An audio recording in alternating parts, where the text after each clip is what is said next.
ગુજરાત અને મહારાષ્ટ્રની સરહદ પર આવેલા નવાપુર અને નંદુરબાર વિસ્તારમાં બર્ડ ફ્લૂનો કેસ નોંધાતા ખળભળાટ મચી ગયો. 30 એપ્રિલે પોલ્ટ્રી ફાર્મમાંથી લેવાયેલા સેમ્પલમાં વાયરસ પોઝિટિવ આવતા તંત્ર તાત્કાલિક એલર્ટ મોડમાં આવી ગયું. તંત્ર દ્વારા 1 કિલોમીટરની ત્રિજ્યામાં આવેલા તમામ પોલ્ટ્રી ફાર્મમાં કુલિંગ ઓપરેશન હાથ ધરી અંદાજે 2.5 લાખ મરઘાનો નિકાલ કર્યો છે. આ ઘટનાની અસર સુરતના ઈંડા અને મરઘાના વેપાર પર પણ પડી છે. નવાપુરથી સપ્લાય બંધ થતા વેપારીઓને મોટું નુકસાન થઈ રહ્યું છે. હાલ ગુજરાત અને મહારાષ્ટ્રના સરહદી વિસ્તારોમાં કડક ચકાસણી અને સાવચેતીના પગલાં લેવામાં આવી રહ્યા છે, જ્યારે તંત્રએ લોકોને અફવાઓથી દૂર રહેવાની અપીલ કરી છે. આરોગ્ય મંત્રી પ્રફુલ પાનસેરિયાએ લોકોને અપીલ કરી છે કે ગભરાવાની જરૂર નથી. ગુજરાતમાં બર્ડ ફ્લૂનો એક પણ કેસ નોંધાયો નથી.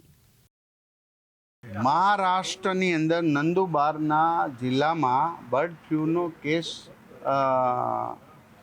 સાબિત થયો છે, પણ ગુજરાતમાં આપણે એક પણ કેસ નથી. કોઈ ગભરાવાની જરૂર નથી. કોઈ પણ અફવાઓથી કરવાની જરૂર નથી. આપણી આખી ટીમ એ બોર્ડર પર આરોગ્યની કામગીરી કરી રહી છે. સરાઉન્ડિંગ 10 કિલોમીટર એરિયાની અંદર H5N1 ક્યાંય પણ ન થાય એ હેતુથી પોલ્ટ્રી ફાર્મની અંદર પણ તપાસ કરવામાં આવી છે અને એના નમૂના લેવામાં આવ્યા છે. અને જે બોર્ડર છે ત્યાં અત્યારે ખાદ્ય સામગ્રી કે જે આ પેલું હોય ઈંડા વગેરે એનું સંપૂર્ણપણે પ્રતિબંધિત છે અને આનાથી ગભરાવાની જરૂર નથી. પણ આરોગ્યની ટીમ અને પશુપાલનની ટીમ બંને ત્યાં સંયુક્ત રીતે કામગીરી કરી રહી છે અને જેનો રિપોર્ટિંગ અમે મેળવી રહ્યા છીએ. પોલ્ટ્રી ફાર્મ એસોસિએશનના પ્રમુખ આરીફભાઈ આપણી સાથે છે. આરીફભાઈ, સૌથી પહેલાં તો કયા પ્રકારનો આ રોગ છે અને એનાથી શું અસર ગુજરાત અને સુરતની?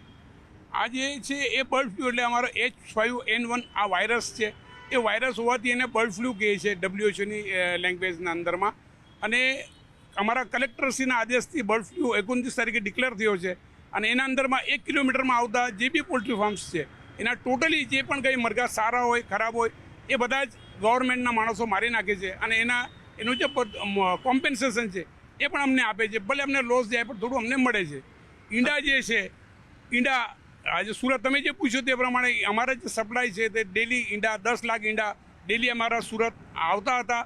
પણ અત્યારે કલેક્ટરશ્રીના આદેશથી અમારો ટોટલી ફાર્મ બધા સીલ છે. તો અહીંયા સપ્લાય છે સુરતનો સપ્લાય અમારો ટોટલી અત્યારે બંધ થઈ ગયો છે. સાહેબ, કેટલા મરઘા મારી નાખવામાં આવ્યા છે અને આજે 10 લાખ ઈંડા આવતા ત્યારે દરરોજનું અંદાજે કેટલું નુકસાન? આમાં જે છે 1 કિલોમીટરના અંદરમાં જે આવતા હતા એ 2,40,000 મરઘા એ લોકો મારી નાખ્યા છે. ત્યાર પછીના બીજા 2 કિલોમીટર અને 3 કિલોમીટર એના એ જે બફોર્સ ઝોન છે એના અંદરમાં હજુ બી 7-8 લાખ મરઘા છે. એના બ્લડ સેમ્પલ એ લોકોએ ભોપાલ મોકલ્યા છે.